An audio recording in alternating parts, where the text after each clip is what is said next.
Okay, I'd like to thank everyone for coming today to the BOE East Lake Board of Education regular meeting for March. We're here at 35353 Curtis Boulevard in East Lake, Ohio. It's now 7 o'clock. Mr. Charnella, would you call the roll? Mr. Oscus? Here. Mrs. Ern? Here. Mr. Jones? Here. Dr. Beal? Here. Mr. Murhart is absent. I'd like to have you join me in the Pledge of Allegiance.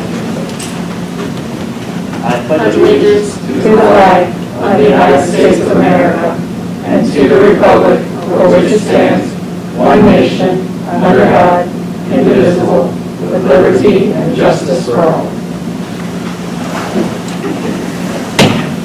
Item 2A is the Superintendent Community Engagement. Mr. Charnella, is there any public comment? There is none. Okay. Mr. Thompson.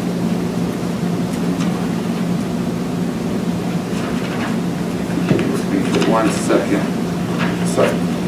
So last month there were no questions that were submitted officially through the board meeting, but we are getting a lot of questions about prom and graduation and what those may or may not look like. We talked about it a little bit at our last board meeting, and as you can imagine, or I'm sure you're aware, the target is constantly shifting.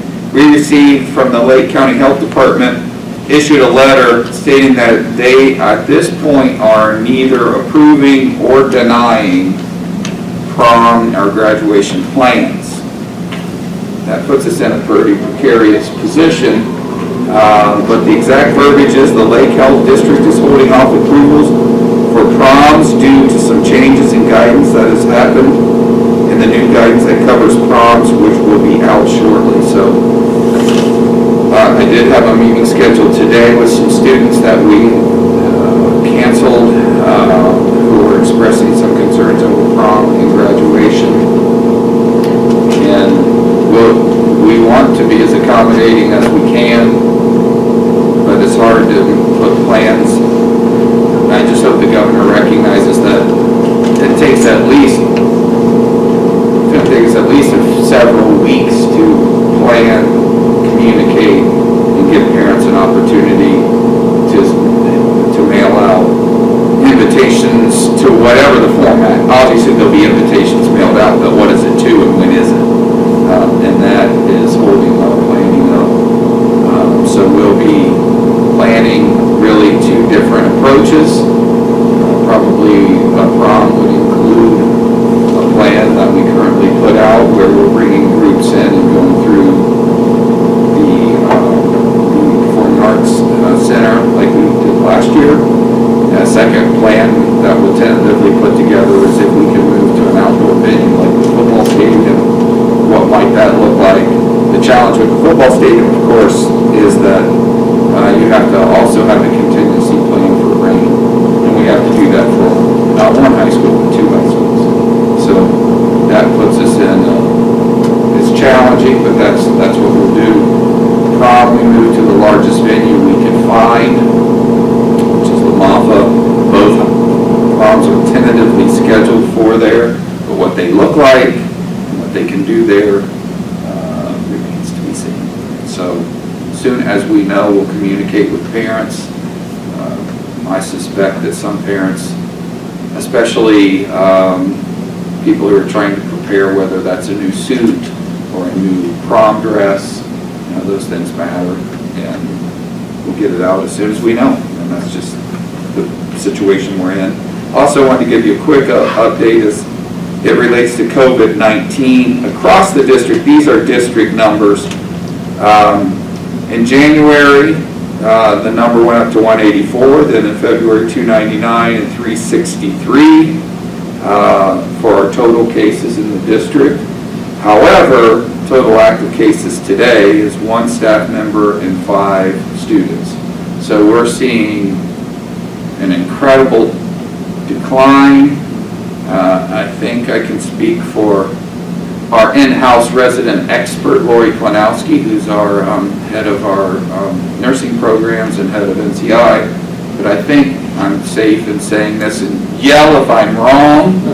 Our concern is that people let their guard down too quickly and create a spike.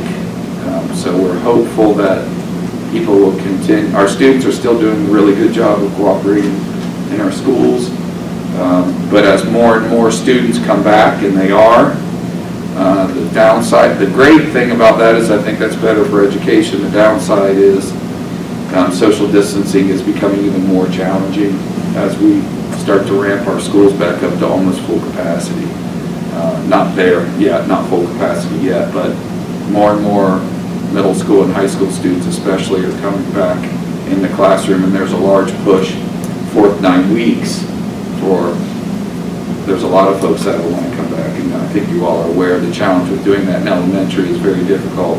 We have more flexibility in middle and high school. But anybody who has a complaint or a question about that, they call Chuck Murphy. Chuck Murphy if they have any questions or concerns about that. Just kidding. Well, you can call me. I'll do the best I can to answer your questions. So that's all. Okay, well, thank you for that information. I'm sure that we'll continue to get that information out as quickly as possible. Item 2B was public comment. We already found out there is none there. So item 3 is the Superintendents Report, vaccination update. So thank you. So I want to introduce Lori Klanowski, who I mentioned previously, and Chuck Murphy also. We had our first vaccination clinic on February 24th. Our second one is scheduled for March 17th. But I cannot overstate the work that Mr. Murphy and Ms. Klanowski did to put this day together. Those of you that had an opportunity to stop by or actually receive the vaccination yourself know that it went off like clockwork. It was incredibly smooth, well organized. There were, and I think they would be the first to say, there were many other staff members who were supportive and helpful in that, to include Nancy and others that worked the clinic for us. But Chuck's and Lori's organization is to be commended. They did an outstanding job. So we just wanted to give you an update on that. So without further ado, I can turn it over to both of you. All right, well, thank you, Mr. Thompson. Good evening. I'm going to give you kind of the facts and figures behind what we've done and what we're still going to do, and Lori's going to tell you the good stuff. So I think you'll have a pretty good idea of what went on. So as Mr. Thompson said, the first dose was February 24th. We had Pfizer, and we had around 1,200 people come through that day to get vaccinated. And we started at about 9 o'clock and ended about 4. So that was a pretty long day, but to bring 1,200 people through in that amount of time, I thought was pretty amazing.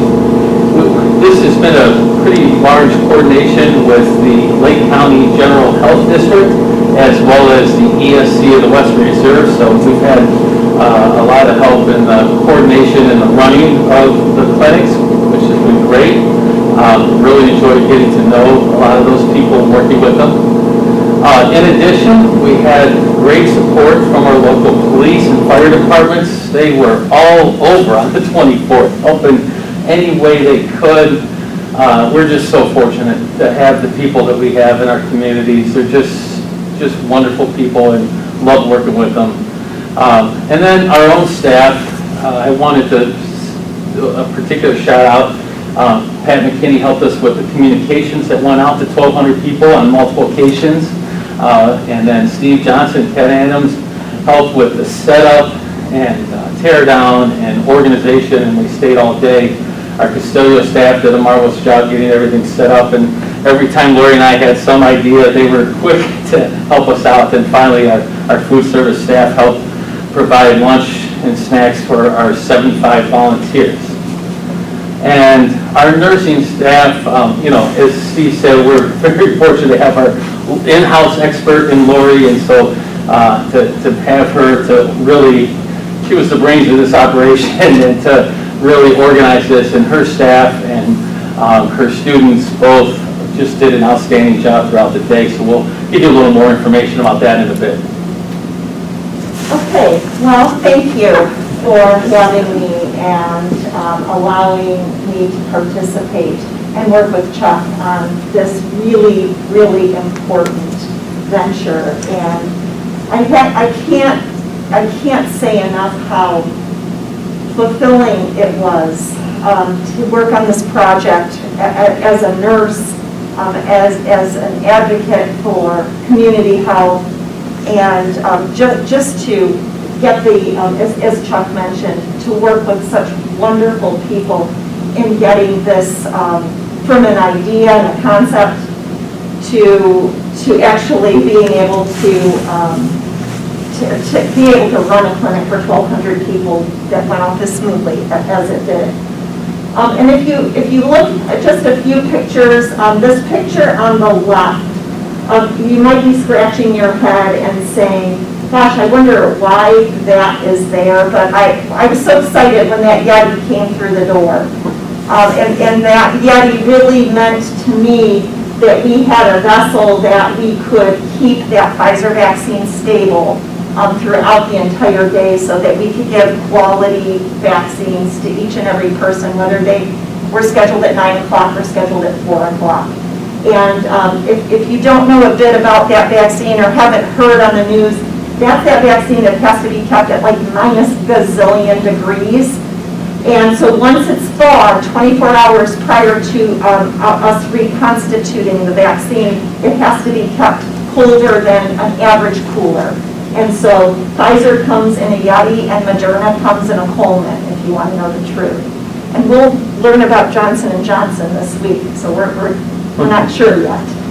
One of our focus points, however, was that although this was a daunting task, at first we didn't even know how we would get 300 people through a clinic, let alone 1,200.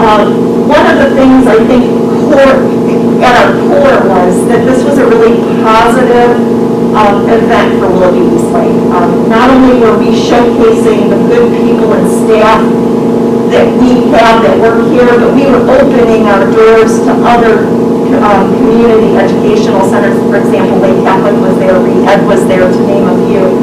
And we wanted that to be a very positive atmosphere. And so who better to greet you when you walk in than Deanna Nelson. She's one of the, I'm lucky that she works on my team, and she's one of the most positive people I've ever met.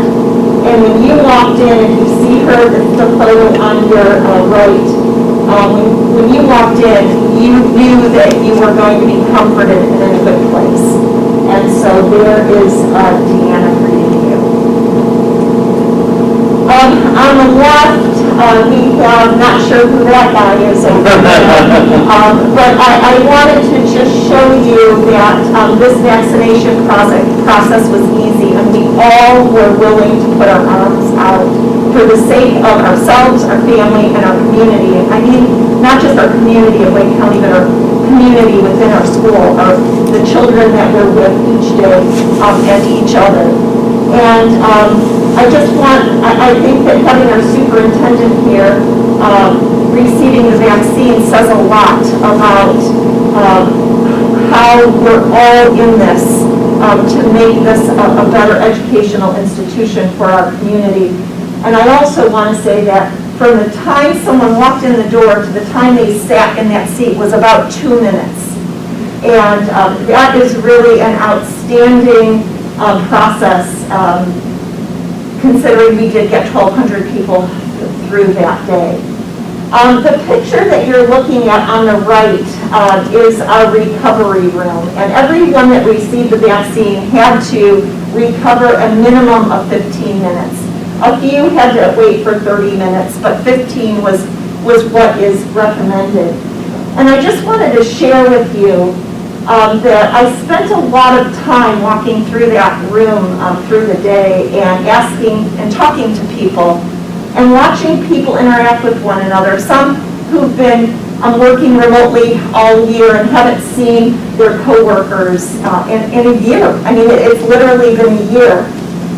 Some that were just so grateful and felt so fulfilled that their school and their employer was giving them this vaccine so that they could hug their grandchildren, so that they could see their parents, and that they could maybe see at the end of the tunnel some sort of normalcy coming up the pike. And it was heartwarming to just be in that room and to see how happy people were. 1,200 happy people in one location in one day. I was grateful to be part of that. As Steve mentioned, our second dose is on March 17th. We did not have a choice on any of these dates. They're given to us, just so you know that. One of the things I wanted to say, we had 75 volunteers on the first day. We'll have roughly the same number on the second day.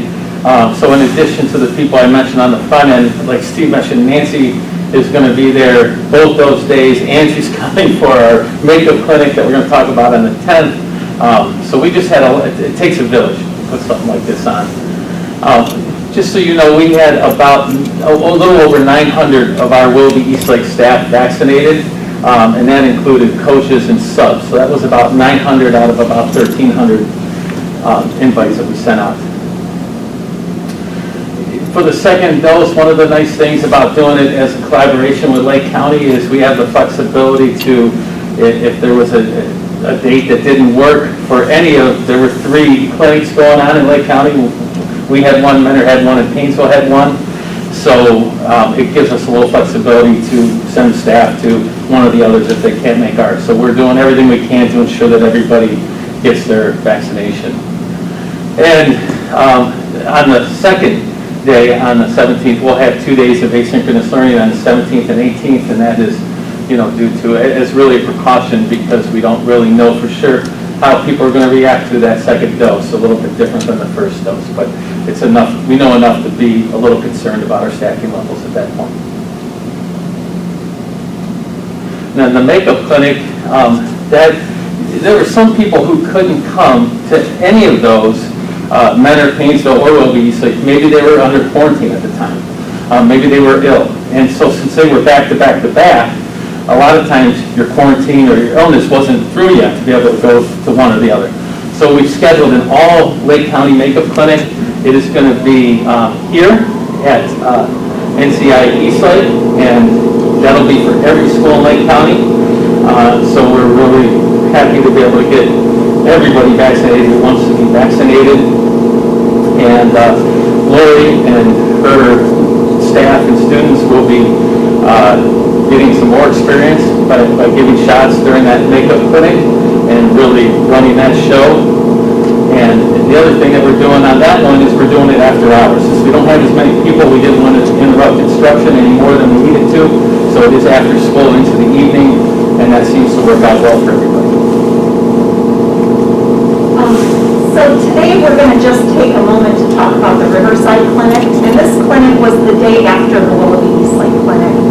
And we're really talking about this clinic because we want to showcase how our community works together. And Riverside, too, had 1,200 patients go through their clinic. But unlike Willoughby Eastlake, they don't have a nursing program to support the vaccinators.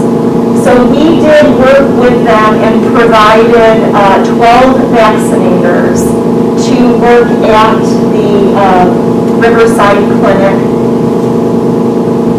Did I get that?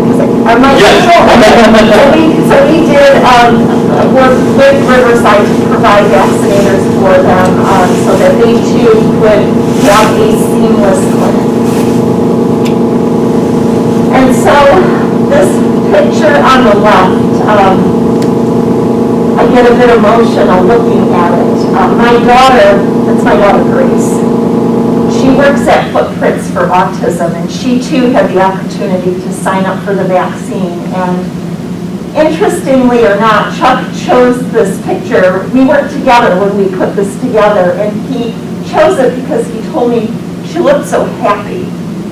And at that clinic, I took a moment to pause and tears were running down my face to see my daughter vaccinated.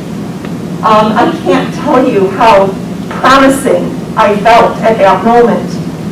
So that thinking that soon she's going to have a normal life, or hopefully, a back to normal life. And so I'm happy to and proud to see her being vaccinated. And in the background, in those royal blue outfits, those are my student vaccinators. Each of those vaccinators gave more than 100 vaccinations, probably more like 150 over those 2 days. More intramuscular injections than I've done in my 35-year career as a registered nurse. And so I'm really proud of them. The photo on your right is a student getting saline ready for the reconstitution process for the Pfizer vaccine. This is a complicated vaccine to get right. If we make a mistake, it's not active when you get it. So it's very, very important that we're very accurate here. The picture on your left, the Lake County General Health Department felt strongly that vaccinators should have the opportunity to be vaccinated, since they're working and seeing over 1,000 people a day. And the photo on your left, you're seeing one of my nursing students receive the vaccine. And then the photo on your right, at the Riverside Clinic, there were a handful of additional vaccines. They got a few more doses out of those Pfizer vials than we thought. So there were a handful of extra vaccines. And so they asked the students if they had family members who met the criteria of the tier within the state of Ohio. And you see one of my nursing students vaccinating her family member on the right. That's it. Do you have any questions? Well, thank you very much for the opportunity. Wonderful.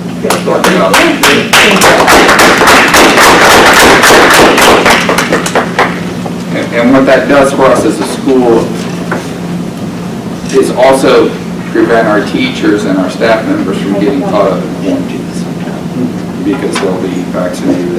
At least we know that will prevent it through the rest of this school year.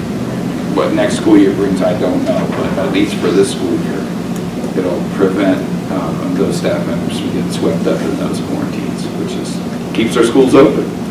Yeah, I heard really excellent comments. Everybody that got it said we really did a remarkable job, and they said it was completely well run and good stuff, so.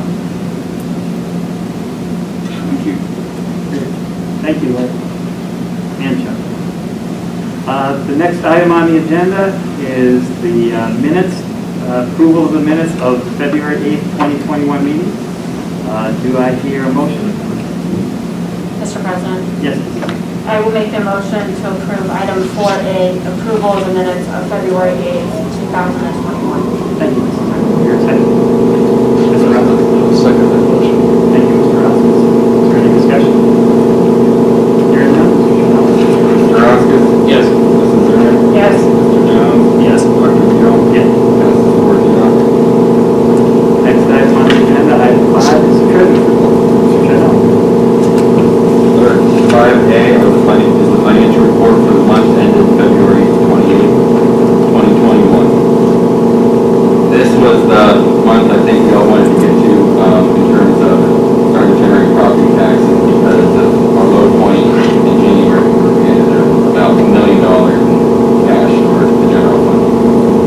We did ask for an advance the first week of February just to cover payroll, and then there was a larger advance that went out to all schools in the middle of February. The settlement process is being delayed because the Postal Service really likes to delay all the mail, and they were saying, I think at the end of February, they were still getting checks posted in the middle of February. So they left that window open longer than normal, but I think, the post office is a little behind at the time, or at this moment, so we're getting some time discrepancies where they sent more money early because they knew that the final settlement would come later. So that's why there was timing issues in terms of when we received all tax dollars, however, we clear January, which I think was the point to go, and it is. And then also, in addition to financials, was the retro report at the end of the financial statements. This was to diversify your investment portfolio a little bit, get some municipal bonds in there, agency bonds, try to get a little bit more longer term picture. I think Star Ohio is at 0.08% right now, so we're just trying to protect our assets from the fluctuating markets right now. And that is an item that needs to be approved. That's in the consent calendar. Okay, thank you. Letter 5B, that is the resolution accepting the amounts and rates. There was a tax budget hearing at Lake County. This is what they approved, and that is at 94% collection rate of our levies. So, they approved it, and then we will approve it and have to have it back to them by April 1st. And that does. Yes. So do I hear a motion to accept item 5B, resolution accepting amounts and rates? Mr. President, Yes, Mr. I motion to approve item 5B, resolution accepting amounts and rates. Thank you, Mr. Jones. Is there a second? Mr. Russ? Second the motion. Thank you. Is there any discussion? Mr. Shinella? Mr. Roskis? Yes. Mrs. Zerun? Yes. Mr. Jones? Yes. Dr. Beal? Yes. Passes 4-0. Letter 5C is the certificates of deposit with Farmers National Bank. After doing a comparison between what Red Tree could offer and what Farmers was willing to give, we did a cash flow analysis or cash analysis and figured out what the new levy, where our cash balances would be, and we were comfortable investing an additional $2 million with Farmers and then $1 million with Red Tree. So the one CD is for 12 months and the other is for 24. So 1 year and a 2 year CD. Like I said, Star Ohio is at 0.08%, so we're locking in rates well above that. Thank you. Do I hear a motion to approve item 5C, certificates of deposit with Farmers National Bank? Mr. Roskis? Mr. President, I will make a motion to approve item 5C, certificates of deposit with the Farmers. Thank you, Mr. Roskis. Is there a second? Mr. President, I second the motion. Thank you, Mr. Jones. Is there any discussion? Again, hearing none, Mr. Shinella? Mr. Roskis? Yes. Mrs. Zern? Abstain. Mr. Jones? Yes. Dr. Beal? Yes. Passes 3-0. Mr. Shinella? Letter 5B is a bond refunding resolution. This is our limited tax general obligation bond held with Capital One. This was for the South High School bleachers. This is a refunding for the sole purpose of lowering the interest rate from 3% down to 2%. After paying the legal fees associated with refunding of this nature, we will recognize about $32,000. Do I hear a motion to approve item 5B, bond refunding resolution? Mr. President, Yes, Mrs. I make the motion to approve item 5D, bond refunding resolution. Thank you, Mrs. Zern. Do I hear a second? Mr. President, Mr. Jones? I second the motion. Thank you, Mr. Jones. Is there any discussion? Mr. Roskis? Yes. Mrs. Zern? Yes. Mr. Jones? Yes. Dr. Beal? Yes. Passes 4-0. Letter 5E is the Food Service Solutions Consulting Proposal. This is an agreement with the K12 Business Consulting Group to do an in-depth analysis and review of our food service operations.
on a certain food item, is that a food item that students aren't interested in, aren't buying, which is cutting sales, which leads to part of our debt problem. You know, when you really look at food service, it runs at such a tight margin when you're talking about producing food for sale at $3.40 or whatever it is a meal. So there's not a lot of, you know, if we were in the private sector, we would simply increase the cost of our incredibly cheap food, but that's not how it works in public education. So, and then you only get reimbursed at a certain rate when students aren't pre-reduced. So we wanted somebody, our own internal audit said there's a problem, but now this will provide us an external audit, which hopefully can find some solutions that we don't see. That's the idea. Great. Any other discussion? I have a question. Could this mean like going with a different vendor? It wouldn't mean going with a different vendor for the food, because are they still under contract? Are we still under contract with them? Are you talking about with our food service provider, Chartwell's? Yeah. That's a one-year contract. Okay. So we have the flexibility to really do a plethora of responses. But what we definitely need to do, what we need to be able to bring back to this board, we feel it's our responsibility, is to bring back to this board at least a budget-neutral solution to food service. That's our goal, without compromising the quality of food. If you've been in our food, if you've gone through our food lines or been in our cafeterias, I think this would be generally supported by most students, that the quality of the food is much better. So that's good. The choices are better. That's good. But we have to fix our deficit problem. Any further discussion? Hearing none, Mr. Sherlock? Mr. Roskis? Yes. Mrs. Zern? Yes. Mr. Jones? Yes. Dr. Beal? Yes. Passes 4-0. 5F is an electric audit program agreement. This is a partnership with the Ohio School Council and Yankel and Associates. Yankel will analyze all of our electric bills and see if there's any billing discrepancies. Any discrepancies they find, we will receive 50% of that back, and then they will divvy it up between the other 50%. If they find no discrepancies, it's no cost to the district. So we probably never would have known about those discrepancies otherwise, so it felt like, you know, an opportunity to maybe generate a little bit more money. Do I hear a motion to approve item 5F, electric audit project agreement? Mr. President, Mr. Jones, I motion to approve item 5F, electric audit project. Thank you, Mr. Jones. Here a second. I will second that motion. Second. Is there here a discussion? I think it's great that we're, you know, kind of reviewing all these areas to see what we have to see. Thank you. Mr. Jones? Mr. Roskis? Yes. Mrs. Zern? Yes. Mr. Jones? Yes. Dr. Beal? Yes. Passes 4-0.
those aren't the things we like to hear. And then our payroll staff feels bad, and then they're on the phone. I was even on the phone for 4 hours one day. I think that was the day I said we gotta find a better solution. So it might not be a financial savings, however, I think the benefits go well beyond that in terms of everyone's time and peace of mind. And this does not take away options from any of the employees. Correct. Just different service provider, that's all. Do I hear a motion to approve item 5G, 403B, 457 plan administrator? Mr. President, Yes, sir. I make the motion to approve item 5G, 403B, consolidated had too many special education plans, for 457 plan administrator. Thank you, Mrs. Zern. Do I hear a second? Mr. President, I will second the motion. Thank you, Mr. Rasmus. Do I hear any discussion? Hearing none, Mr. Chernow? Mr. Roskis? Yes. Mrs. Zern? Yes. Mr. Jones? Yes. Dr. Beal? Yes. Passes 4-0. Letter 5H, this is a contract addendum with Rain Associates. This is due to the fact that we are switching to a CAFR, which is a comprehensive annual financial report for the fiscal year ending June 30, 21 and 22. The additional cost will be $1,500 per year. The data you can get from a CAFR is, well, it's double the pages, right? Yeah. But the data is really useful and creates incredible transparency. Letter 5I, the tax deferred payroll deduction plan. This is to allow employees that wish to purchase back service credit to purchase that credit back pre-tax instead of after-tax. Once again, has nothing to do with the district. This is just a benefit for our employees so that they can recognize that purchase as pre-tax. Letter 5J is the renewal of our liability and cyber insurance. The only change we really made to our insurance was we increased our cyber from $1 million in coverage to $2 million in coverage. Letter 5K, purchase orders and blanket certificates. We have a couple of then and now certificates for Lakeland Community College for their College Credit Plus books, and Peterman Bus Transportation for transportation of district sports. And then blanket certificates over $50,000. Direct Energy Business Marketing. This is for our district gas supplier. We a couple months ago we made that change when we worked with our insurance or our energy consultant, and then the gas supplier picked the wrong distributor and started billing us directly, and it's going to take 3 months to sort out. So we're just going to pay them directly for a couple months. So that's why that caught us off guard. And then Peterman Bus Transportation. This is just for spring sports and pickup of winter transportation. 5L, Student Activity Program Purpose and Goals, Proposed Budgets and Revisions for fiscal year 21. We have 3 revisions for the Willoughby Rocket Club, the North High School Student Council, and the South High School National Honor Society. 5M, we have 2 donations. One from James Hyundai, who donated 2009 Hyundai Sonata 4-door to the Willoughby East Lake NCI Willoughby campus.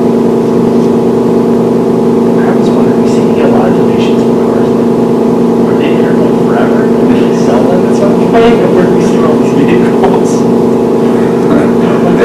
They generally have them there for about a year. Okay. And they'll do various live, especially junior class, actually getting in and for the first time maybe repairing a transmission. I know nothing about cars. Transmissions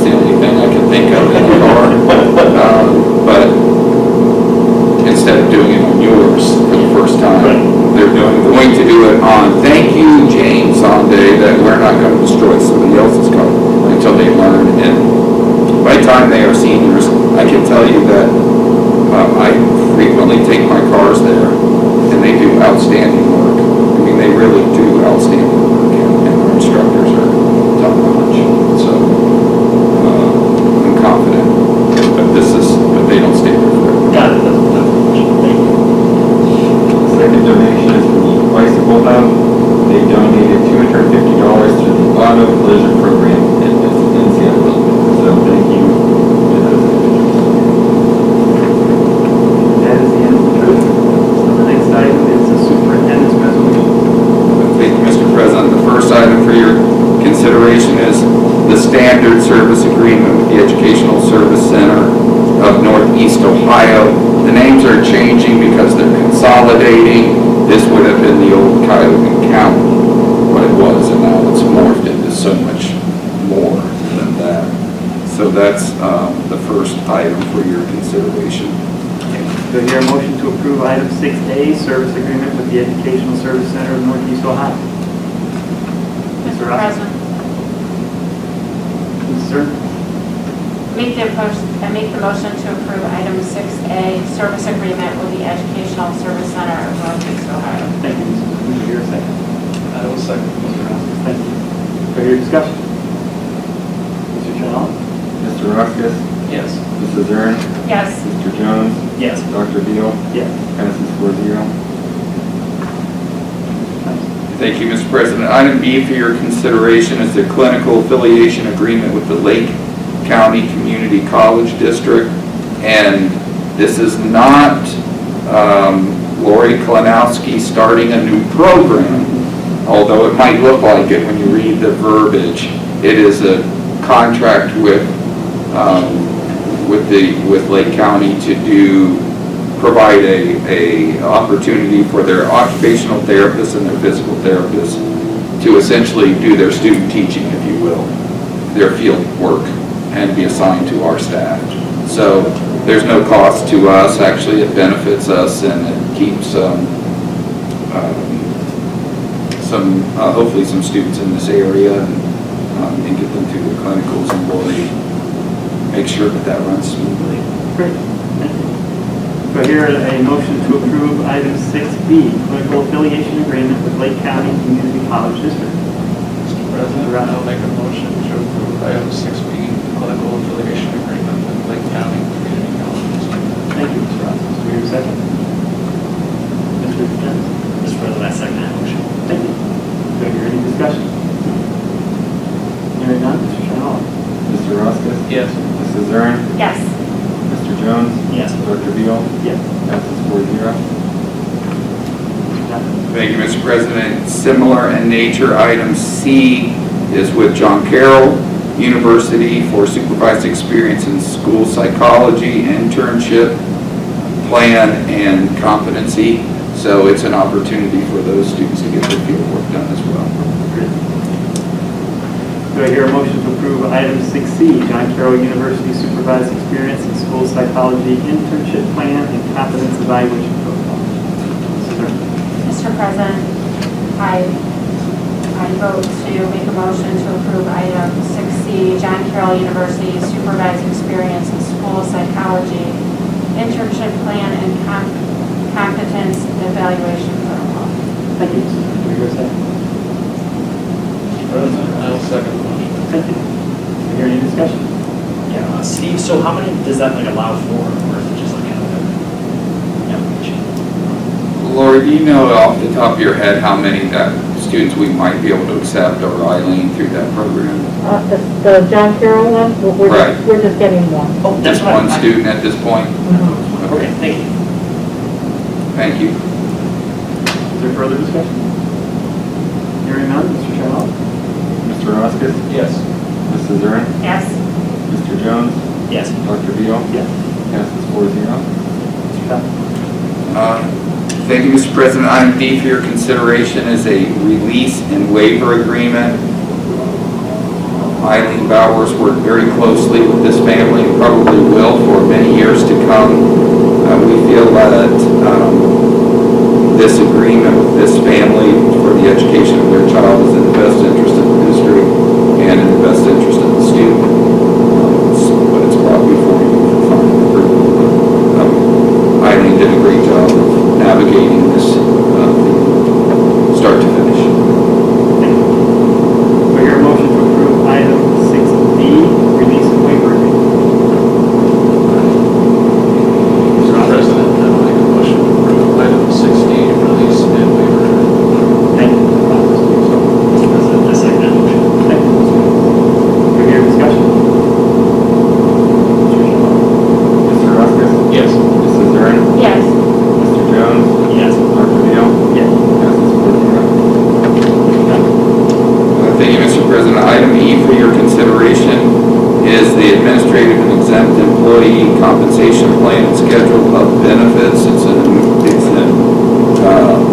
amended document that you've already previously approved. I'll call your attention to item K is the amended piece of the document, and it is comp time.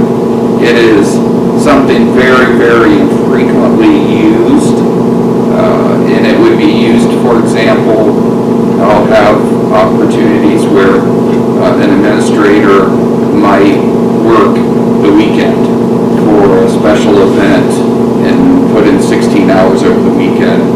And for that, I'd like to reserve the right to give that person comp time. Again, I don't do it frequently. It doesn't cost the district any money, but it needs to be on here from an auditor's perspective. And the only change to this document I would ask you to make is that the final line says, at the discretion and approval of the superintendent or designee, scratch designee. So that would require my approval for compensation. Do I hear a motion to approve item 6E, administrative and exempt employee compensation plan and schedule of benefits? Mr. Ross? President, I'll make a motion to approve item 6E, administrative and exempt employee compensation plan and schedule of benefits. Thank you, Mr. Ross. For your second. Mr. President, I second that motion. Thank you. Is there discussion? I have a question. So would it be something like the vaccine clinic, somebody that worked kind of like hours that weren't on the normal day or longer shift, then you could grant them comp time somewhere Right. else in the week? Right, there are times when, for example, something might go until 9 or 10 o'clock at night. I'd just like to be able to reserve the right to say, hey, I don't want to see you, Eileen, till 9 o'clock tomorrow morning. That might be something I would do. Or one that I've done historically in the past is when administrators are there all day Sunday for graduation, I give them a comp day for work, for being away from their family on Sunday. So those would be the tight windows when I would do it. I expect administrators to work overtime. I mean, that's just what we do, and they don't expect compensation for it. They don't expect it on Sunday either. I just like to be able to make them every once in a while at the last minute when they feel like my heart's only that big, like the Grinch, it could be 2 times bigger or something, however it's that good. So just to let them know there is a heart in there, so I think they would echo that. I think probably most of them have gotten a comp day here or there for things they've done or just come in an hour late. So just a little flexibility, that's what I'd like to maintain. I got to keep my image up. Can't give it too often. No comment. Any further discussion? Do you need to do anything special with strike them? No, I don't think so. As long as we strike it and it's in the record, I believe that's all that we need to do. This is just an administrative guideline. Correct, Charles?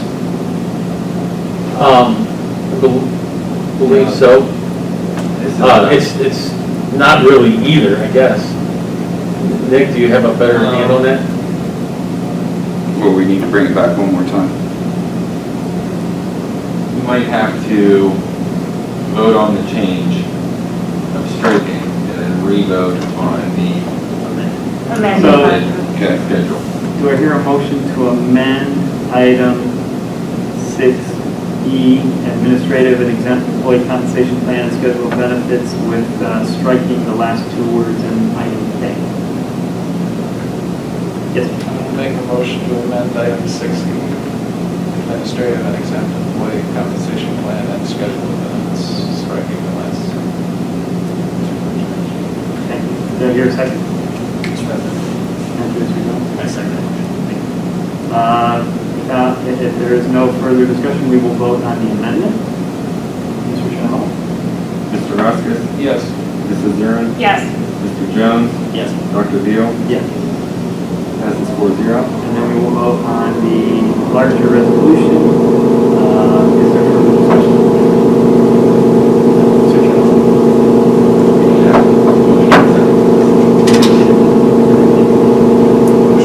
Okay, well, then we'll just do it again, just to be 100% sure. Do I hear a motion to approve item 6E, administrative and exempt employee compensation plan and schedule of benefits with the amendment that we just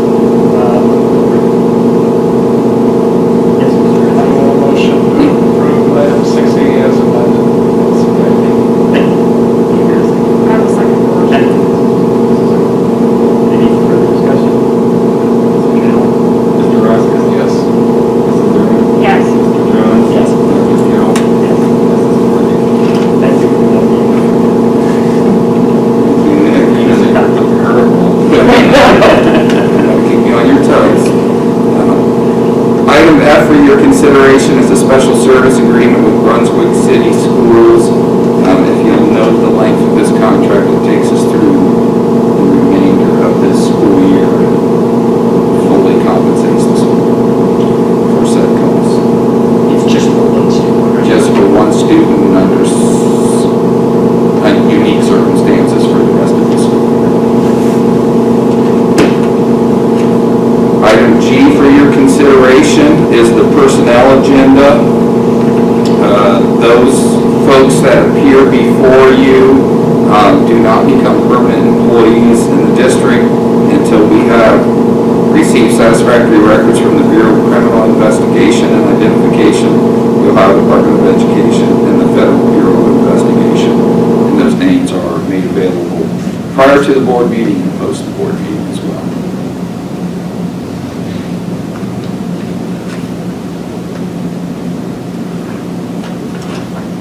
And then item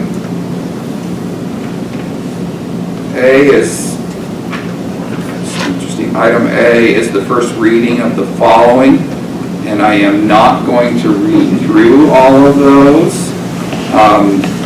For those on the camera, you can see all my little pink tabs, but for you board members, that's what you signed up for, so you get to read through them all for your fine reading and evening entertainment. If you have any questions about them, obviously with this being the first read, if you could please let us know. Thank you once again to Charles. You just hit the lottery tonight, Charles, twice. Great job in going through those, maintaining those, and the importance of that can't be underscored. If you recall the process we had to go through to update them several years ago. So they are all updated and we're staying on top of that. And that's something that comes out of our Human Resources Department, and Chuck leads that, so thank you, Chuck. That was fancy reading at the time, multi-volumes of reading. This is a lot. And as a first read, there's no vote. There's no vote, correct? So item 8A is meeting notification. I'd like to notify everyone that our next regular Board of Education meeting is scheduled for April 12th, 2021 at 7 p.m. on the first floor of Louise, maybe the first floor or this floor, the Louise Lake Board of Education located at 35353 Curtis Boulevard in Eastlake. Next item, 9A, is the adoption of the consent calendar. Do I hear a motion to approve the consent calendar? Mr. President, I make the motion to approve item 9A, adoption of consent calendar. Thank you, Mrs. Zern. Do I hear a second? Mr. Jones? I'd like to second the motion. Thank you, Mr. Jones. Is there any discussion? Hearing none, Mr. Channel? Mr. Roskis? Yes. Mrs. Zern? Yes. Mr. Jones? Yes. Dr. Beal? Yes. Passes 4-0. Item 10A, is there any members of the press? No? Okay. In that case, item 10B, I am looking for a motion to adjourn. Mr. Jones? Mr. President, Yes. I'd like to motion to pass the adjournment. Thank you, Mr. Jones. Do I hear a second? Mr. Roskis? Thank you, Mr. Roskis. Is there any discussion? Mr. Channel? Mr. Roskis? Yes. Mrs. Zern? Yes. Mr. Jones? Yes. Dr. Beal? Yes. You're adjourned at 7:56. Thank you.